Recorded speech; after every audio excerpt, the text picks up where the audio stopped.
Bonjour et bienvenue dans Géopolitis qui se penche sur le changement de modèle géopolitique. La guerre en Ukraine en est le révélateur, avec des pays comme la Turquie ou l'Arabie Saoudite prêts à jouer sur plusieurs tableaux à la fois.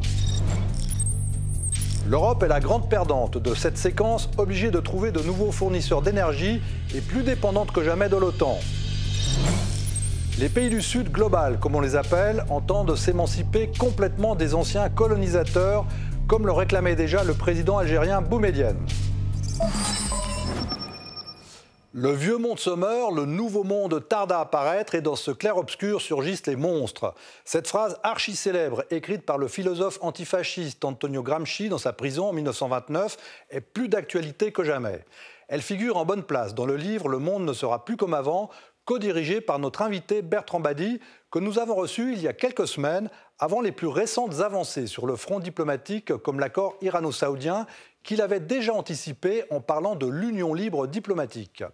Vous verrez qu'il fustige la paresse intellectuelle qui conduit à faire appel aux catégories du passé, comme la guerre froide ou le retour des nationalismes pour expliquer le présent. La décolonisation et l'émergence des pays du Sud global, et notamment africains, ont remodelé l'espace mondial, tout comme la mondialisation a entrelacé les économies les unes aux autres. Avec le poids considérable des sociétés, on le voit avec la révolte en Iran, qui a plus d'influence que les enjeux purement politiques. Dans ce monde multipolaire, la guerre ne peut être que mondialisée et non pas mondiale. L'insécurité alimentaire ou énergétique qui en résulte faisant sans doute la différence plus que les armes, écrit Bertrand Badi. Voici deux exemples rassemblés par Mélanie Ohaillon de ce monde caractérisé par la fluidification des rapports internationaux aux dépens des alliances pérennes. Un autre monde.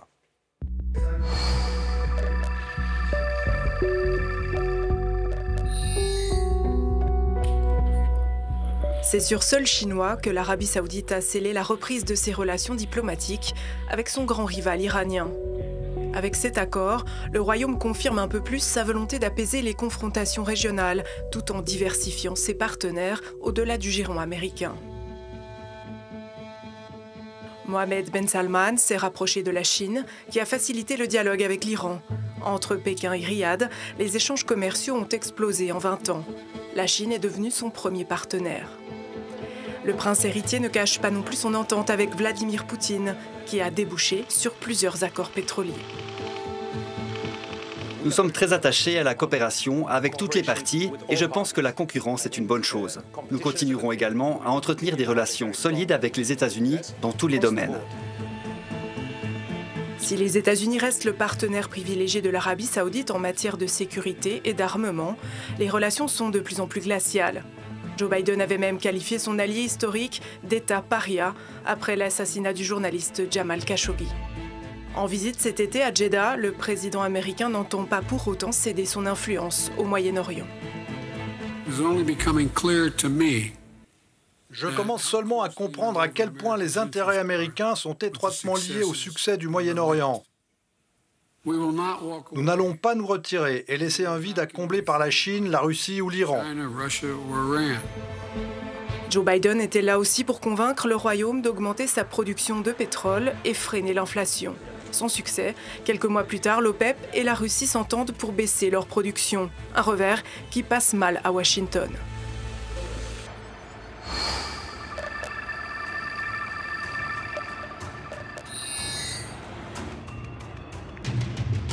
Le président turc accueilli en médiateur pour sa première visite en Ukraine depuis le début de la guerre.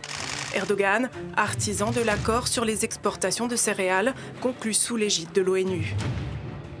Un mois plus tard, à la tribune des Nations Unies, Erdogan se pose en faiseur de paix.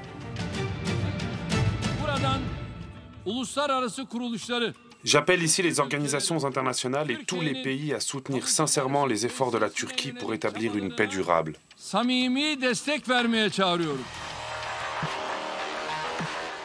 Sur le champ de bataille, les Bayraktars turcs sont redoutables contre les Russes. La Turquie arme l'Ukraine tout en soignant ses relations commerciales avec Moscou, dont elle dépend pour son approvisionnement en gaz. Ankara a aussi choisi les S-400 russes pour son système de défense antimissiles. Erdogan condamne l'invasion de l'Ukraine, mais n'applique pas les sanctions occidentales. Nous, Turquie, avons toujours maintenu une politique d'équilibre entre l'Ukraine et la Russie. Désormais, nous continuerons à suivre cette politique équilibrée. Une position d'équilibriste qu'elle adopte sur bien d'autres fronts. Alliée des États-Unis au sein de l'OTAN, la Turquie ne poursuit pas toujours les mêmes objectifs, notamment en Syrie contre les Kurdes. En pleine crise économique, la Turquie multiplie les partenaires, renoue avec l'Égypte et l'Arabie saoudite, se rapproche d'Israël tout en soutenant les Palestiniens. Erdogan joue de ce positionnement ambigu pour faire de la Turquie cette puissance incontournable.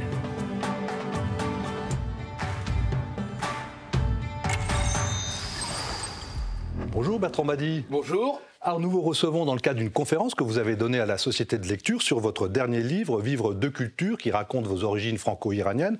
On en reparlera. Mais tout d'abord, revenons à un autre livre que vous avez co-dirigé qui s'appelle « Le monde ne sera plus jamais comme avant ». Alors évidemment, c'est assez iconoclaste comme titre, alors que l'on ne parle que de retour des nationalismes, de retour de la guerre froide. C'était justement ce à quoi je voulais réagir. Nous voulions réagir. C'est-à-dire, on est en ce moment face à une inflation du terme retour. Comme si tout revenait. La guerre froide, les nations, les États, la puissance et je ne sais encore. Or, il faut comprendre une chose, c'est que l'histoire n'offre jamais d'aller-retour. Elle n'offre que des allers simples.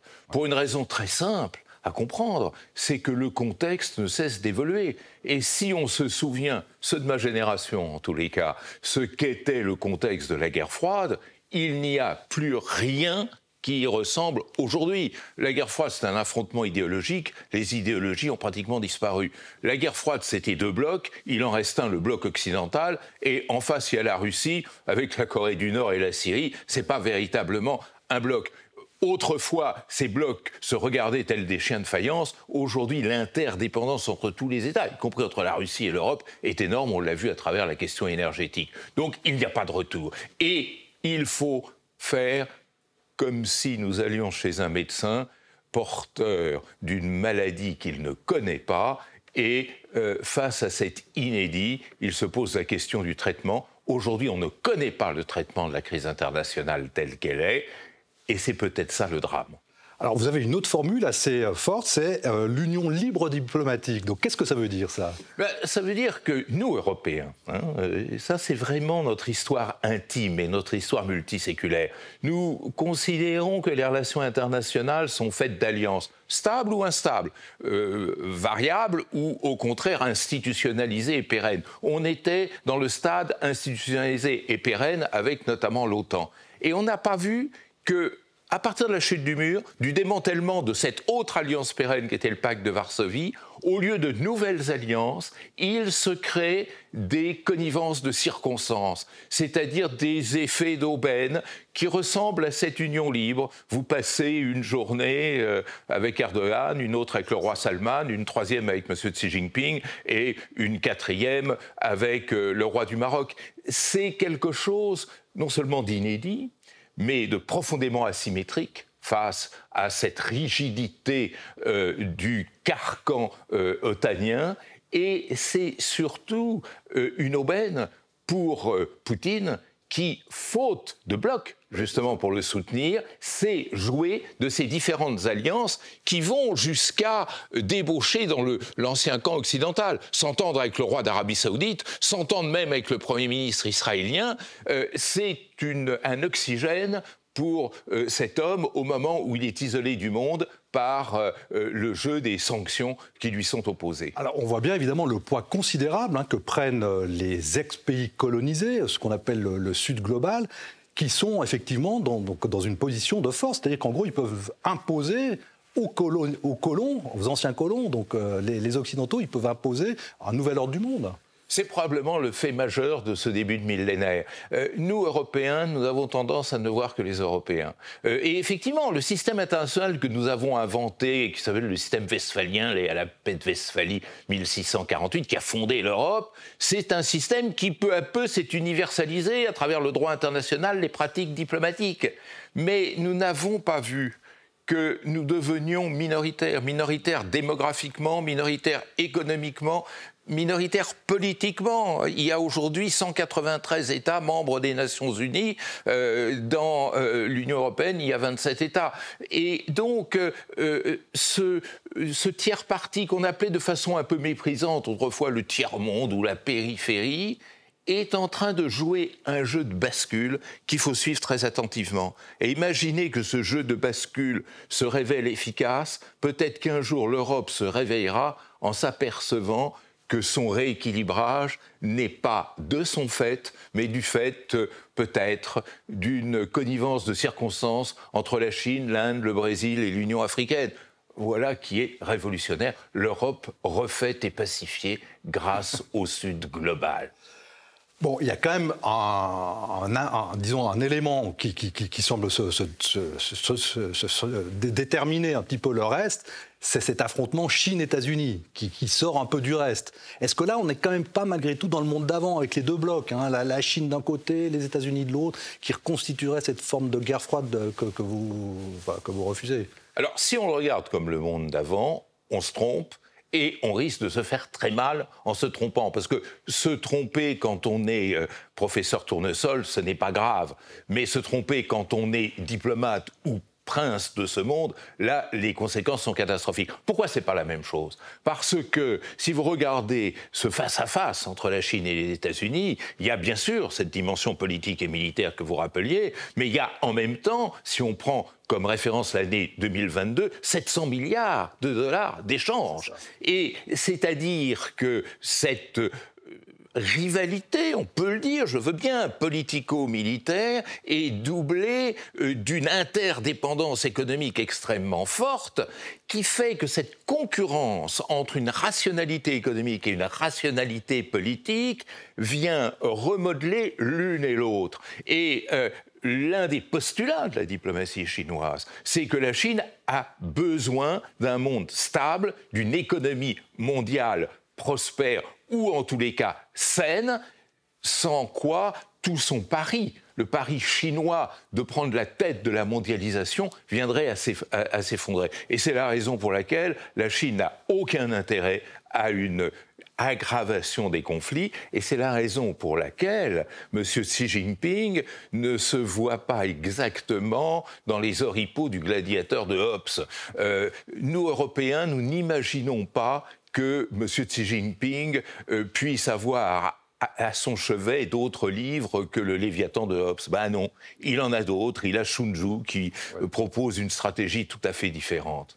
Alors l'Europe, on en parlait, est la grande perdante de cette guerre, avec évidemment la guerre à ses portes, une inflation record, l'obligation de trouver d'autres sources d'énergie, et puis surtout la dépendance totale à l'OTAN. On se retrouve juste après ce sujet d'Elsa Anguinolfi.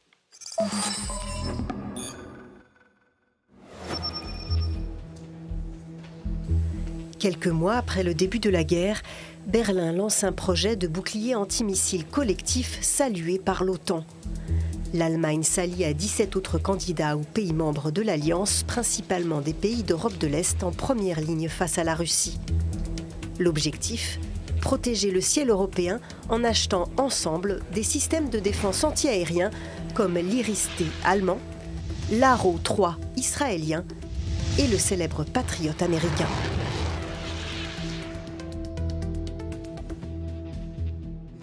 Nous voulons ensemble augmenter la défense européenne et le renforcement de l'OTAN. Un sujet de tension avec la France qui a développé avec l'Italie son propre système de défense antiaérien et surtout promeut une forme de souveraineté européenne plus à distance du partenaire américain. La défense aérienne de notre continent, c'est une question stratégique, solidaire et aux multiples ramifications, qui ne peut se résumer à la promotion d'une industrie nationale ou d'industrie tierce aux dépens de la souveraineté européenne. La guerre a remis la puissance militaire américaine, garante de l'OTAN, au centre du jeu européen. Les États-Unis ont augmenté leurs effectifs sur le continent de 80 000 à 100 000 hommes. Nous ne manquerons jamais à notre engagement de défendre chaque centimètre du territoire de l'OTAN. Un réengagement bienvenu pour les Européens, mais aussi le symbole de leur dépendance envers le protecteur américain. L'Europe s'est aussi tournée vers les États-Unis pour combler en partie la diminution des importations de gaz russe. La crise énergétique a fait exploser l'inflation qui atteignait encore 10% en janvier. Un contexte difficile pour l'industrie européenne qui doit aussi faire face à un vaste programme d'aide voté par les États-Unis. Il permet notamment de soutenir le secteur des véhicules électriques en Amérique. Selon le Financial Times, ce programme aurait déjà poussé Volkswagen à suspendre un projet d'usine de batterie en Europe. Mi-mars, Ursula von der Leyen était à Washington pour faire avancer les négociations avec les Américains.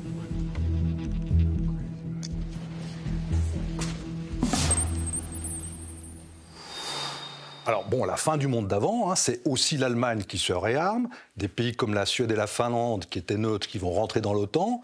Là, il y a vraiment quelque chose d'inédit pour le coup. Oui, attention aux effets de conjoncture. Dans le contexte de cette guerre qui nous a quand même tous surpris, rappelez-vous, février 2022, l'Allemagne pouvait difficilement rester sur la ligne qui était la sienne depuis 1945. Mais n'oublions pas non plus que la ligne suivie par l'Allemagne depuis 1945 lui a été extrêmement avantageuse. C'est-à-dire que c'est presque, je dirais, la compensation du vaincu. Le Japon a vécu la même expérience. À défaut de pouvoir s'afficher comme puissance militaire, l'Allemagne a pris un train d'avance pour s'afficher comme puissance mondialisée. Est-ce qu'elle va renoncer définitivement à tout ça? Je ne le crois pas. Et il suffit de voir avec quelle attention M. Scholz et d'une façon générale l'Allemagne traite le partenaire chinois. Pas trop question des Russes pour l'instant, mais en tout cas de la Chine. Et ça, c'est une boussole. Parce que dans les relations germano-chinoises, rien n'a fondamentalement changé. Veillons à ce que l'on tient pour évident ne soit pas qu'un effet d'émotion momentanée. Alors, ce qu'on tient pour évident ici en Suisse aussi, c'est la neutralité. Et en ce moment, elle est bousculée, hein, la neutralité suisse, puisqu'en gros, on reste neutre, mais on aimerait bien pouvoir éventuellement autoriser de la réexportation d'armes. Il va y avoir un gros débat. Est-ce que la Suisse va devoir changer aussi? Le monde ne sera jamais plus comme avant. C'est-à-dire, le concept de neutralité faisait sens dans cette tradition guerrière classique qui était celle de la guerre frontale, où deux camps s'opposaient, où deux alliances s'opposaient, et où on pouvait être entre les deux médiateurs, point d'équilibre. Aujourd'hui, cette guerre a bien sûr quelque chose de frontal, et les Ukrainiens savent quelque chose, mais surtout une guerre systémique. C'est ce que j'appelle une guerre mondialisée, oui. C'est-à-dire une guerre qui englobe tout, même si on ne le veut pas. Regardez comment les pays africains, les pays asiatiques se sont immédiatement sentis concernés. Voyez comment la principale conséquence de cette guerre, elle est systémique. Vous le signaliez vous-même tout à l'heure, le dérèglement complet de l'économie mondiale. Face à cela, la Suisse est concernée comme les autres. Et face à cela, la Suisse est dans une position systémique. Elle est comme absorbée par ce système. Elle peut jouer sa carte propre parce qu'elle n'est pas membre de l'OTAN, parce qu'elle n'est pas membre de l'Union européenne, bien sûr. Mais elle devra faire face au traitement global de ces enjeux globaux. S'il y a une solution, elle ne sera que systémique, elle ne sera ni médiatrice, ni même négociée. Vous savez, il y a longtemps qu'on ne négocie plus la fin des guerres. La dernière négociation mettant fin à une guerre, c'est 1856, le traité de Paris sur la guerre de Crivet. On n'a pas négocié la fin de la Première Guerre mondiale, ni de la Seconde Guerre mondiale, ni surtout de tous les conflits qui se sont succédés depuis 1945. Donc, dans cette logique plus systémique que frontale, l'idée de neutralité n'est pas dissoute, elle est profondément transformée. Alors, l'Europe, qui était volontiers comparée à un gentil herbivore, est en train de devenir finalement un carnivore. En tout cas, elle est obligée de le devenir. Arrêter de se préoccuper de la taille des bananes pour envoyer des chars lourds à l'Ukraine, c'est aussi un changement inédit pour le coup.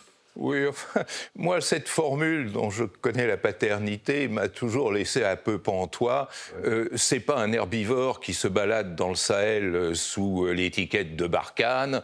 Ce n'est pas, dans les décennies qui ont précédé, un herbivore qui a mené les guerres de décolonisation. Ce n'est pas un herbivore qui a mené la guerre en Yougoslavie.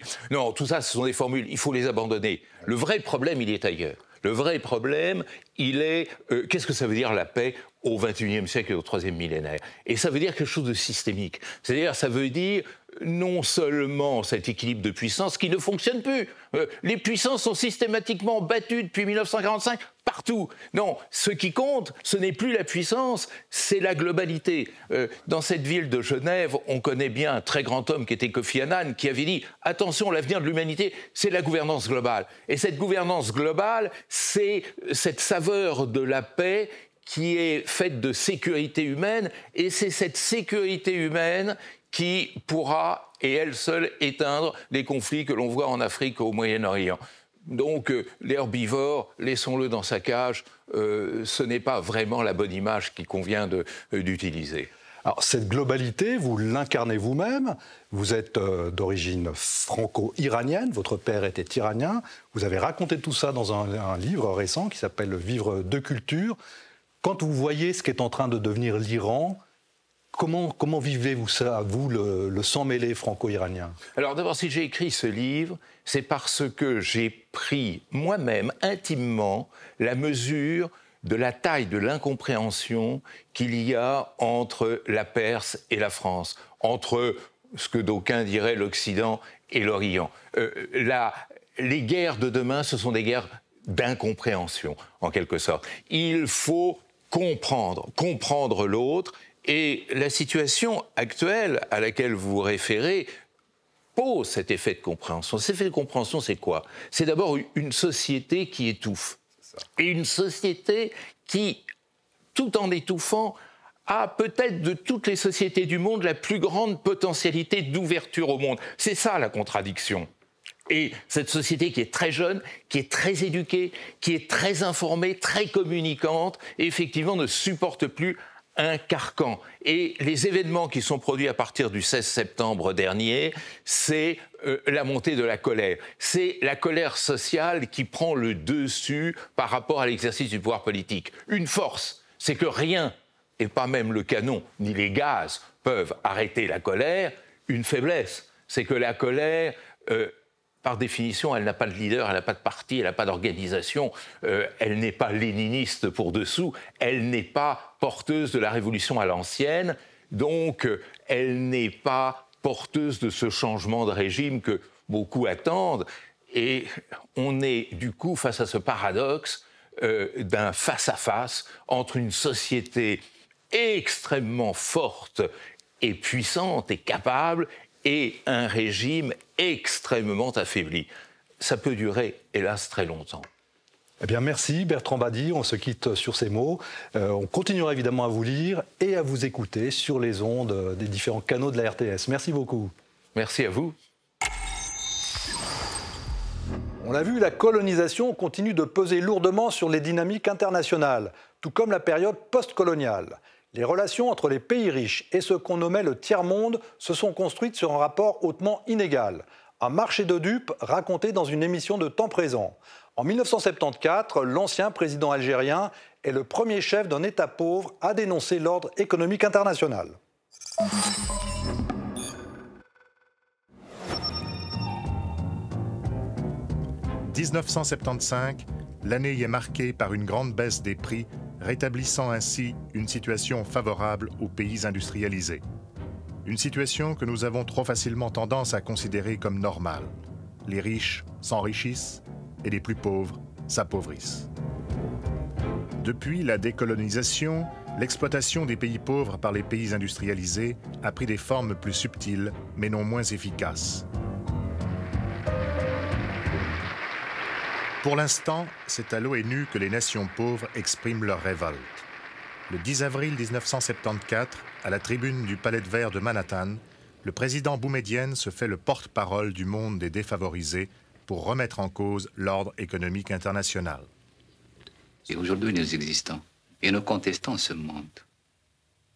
Notre monde, c'est-à-dire le monde des sous-développés, le monde des pauvres, ce monde a pris conscience d'une chose, c'est que l'autre monde ne peut pas se passer de nous.